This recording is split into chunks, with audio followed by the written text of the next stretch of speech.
ایک روایت بیان کرتا ہوں. ایک دن میرے آقا صلی اللہ علیہ وسلم اپنے گھر سے باہر تشریف لے جاتے ہیں, مدینہ المنورہ کے مضافات میں سیر کے لیے جاتے ہیں. اچانک دیکھتے ہیں ایک قافلے نے پڑاؤ کیا ہوا ہے. وہ قافلہ, ان کے پاس اونٹ ہے. میرے آقا صلی اللہ علیہ وسلم کو عرب کا ایک سرخ اونٹ بہت پسند آیا. میرے آقا صلی اللہ علیہ وسلم نے ارشاد فرمایا میں اس اونٹ کو خریدنا چاہتا ہوں. قافلے کا سردار وہاں موجود تھا. انہوں نے کہا لے جائیے, خریدیے. میرے آقا صلی اللہ علیہ وآلہ وسلم نے ارشاد فرمایا دیکھو میں سیر کے لیے آیا تھا, اونٹ خریدنے کے لیے تو نہیں آیا تھا, یہ میرا مقصد نہیں تھا, میں فقط سیر کے لیے آیا تھا. تمہارا اونٹ نظر آیا, مجھے پسند آیا. ارے ناز کرتے ہیں ہم, کیا عظیم اونٹ ہے وہ جو آقا کو پسند آ گیا, جو آقا کو پسند آ گیا. میرے آقا نے ارشاد فرمایا میں اسے خریدنا چاہتا ہوں لیکن اس وقت میرے پاس قیمت نہیں ہے, میرے پاس قیمت نہیں ہے, میں جاؤں گا گھر جا کر واپس قیمت ادا کر دوں گا. وہ دیکھ رہے ہیں میرے آقا صلی اللہ علیہ وسلم کو, آقا جا رہے ہیں, آقا وہاں سے تشریف لے جاتے ہیں. وہ آقا کو کہتے ہیں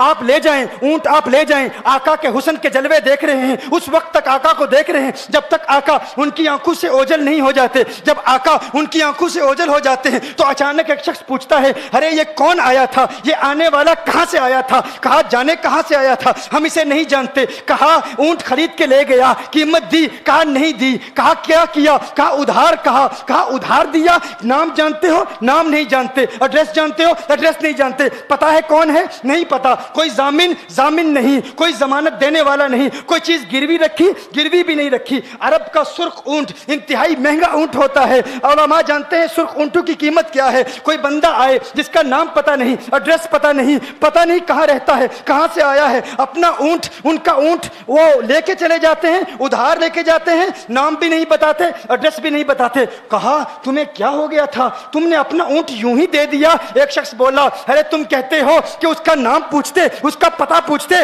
ارے نہ جانے کیا ہو گیا تھا, ہماری عقل پر پردے پڑ گئے تھے, ہم تو اس کے حسن میں ایسے کھو گئے تھے. ارے جب وہ بولتا تھا نا تو اس کے منہ سے پھول جھڑتے تھے, ان کے منہ سے پھول. انہی کی بو مایائے سمن ہے, انہی کا جلوہ چمن چمن ہے, انہی کی رنگت گلاب میں ہے, انہی سے گلشن مہک رہے ہیں. گل ہے لبھائے نازک ان کے, ہزاروں جھڑتے ہیں پھول جن سے.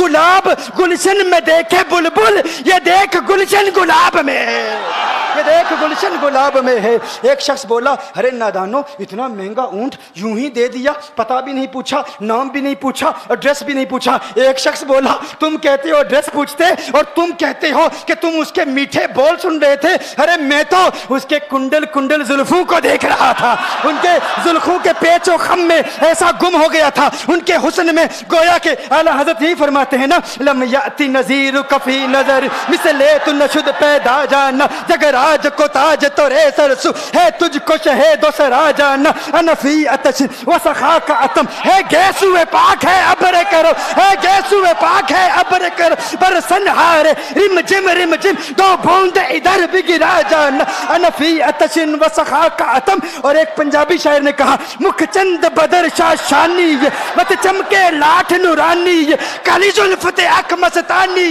مخمور عقیل مدبریا.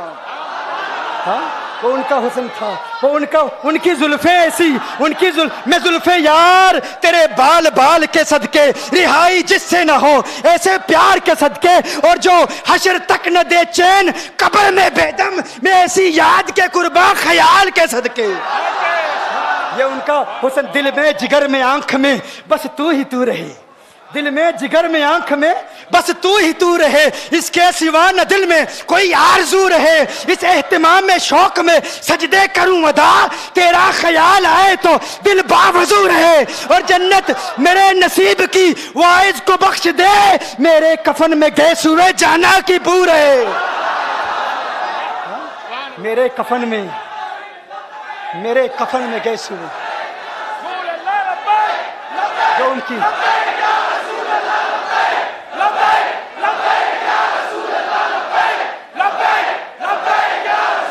جو ان کی زلفوں کے اسیر ہو جاتے ہیں, جو ان کی زلفوں کو کھلا غضب ہوا تیری زلف دراز کا, کھلا غضب ہوا تیری زلف دراز کا, پھانسی گلے میں ڈال کے دنیا لٹک گئی. یہ ان کے زلفوں کا اثر ہے.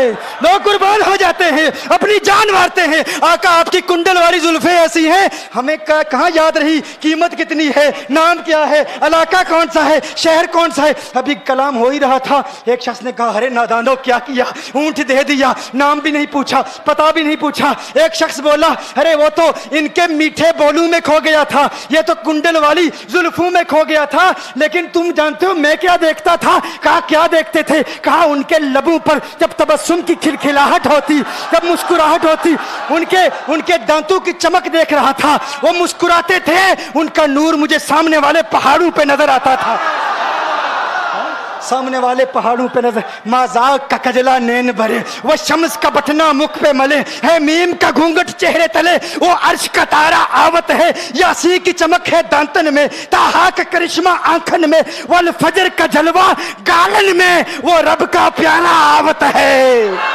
وہ رب کا پیارا آوت ہے, وہ رب کا پیارا آوت ہے. ایک شخص نے کہا ارے تم تو ان کے دانتوں کی چمک کو دیکھتے تھے, ان کی مسکراہٹ کو دیکھتے تھے, اور مجھ سے پوچھتے ہو کہ میں نام پوچھتا, پتہ پوچھتا.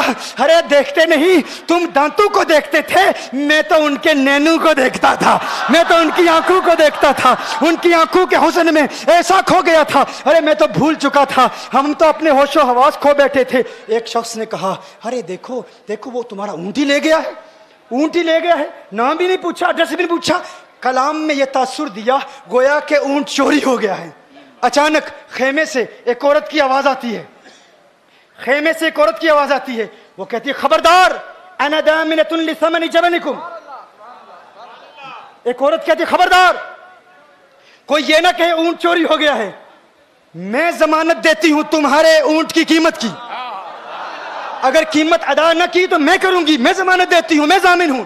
کہا شکر ہے کوئی تو جانتا ہے اس کو, شکر ہے کوئی تو اس کو جانتا ہے, کوئی تو پہچانتا ہے, کوئی اور ضامن نہیں تھا, ضمانت دینے والا نہیں تھا, شکر ہے تم جانتی ہو. کہا نہیں جانتی تو میں بھی نہیں ہوں, کون ہے مجھے بھی نہیں پتا کون ہے.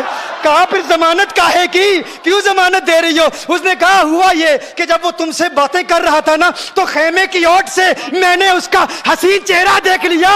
ارے سنو سنو سنو سنو سنو سنو, کہا جس کا چہرہ اتنا حسین ہے وہ جھوٹا نہیں ہو سکتا, وہ جھوٹا نہیں ہو سکتا, وہ جھوٹ نہیں بول سکتا. میرے آقا کا حسن ہی ایسا ہے. تم کہتے ہو تم ان کی طرح ہو, ذرا تم بھی کہیں خریدنے کے لیے کچھ جاؤ, دیکھتے تیرے چہرے کا حسن دیکھ کر کون ضمانت دیتا ہے, کون ضمانت دیتا ہے. ابھی بات ہو ہی رہی تھی نا, ابھی کلام ہو رہا تھا, اچانک میرے آقا کے غلام آ گئے, اچانک صحابہ قیمت لے کر. کون ہے جس نے آقا کو اونٹ دیا ہے؟